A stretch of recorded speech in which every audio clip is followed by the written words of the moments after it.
Hello students, in this particular video we understand computer science in data science.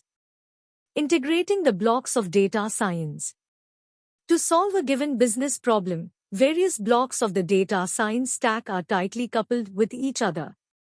Core algorithms need to be written in some programming language for implementation. Most algorithms use the basic concepts of linear algebra. Statistical computations need to be done on the given data.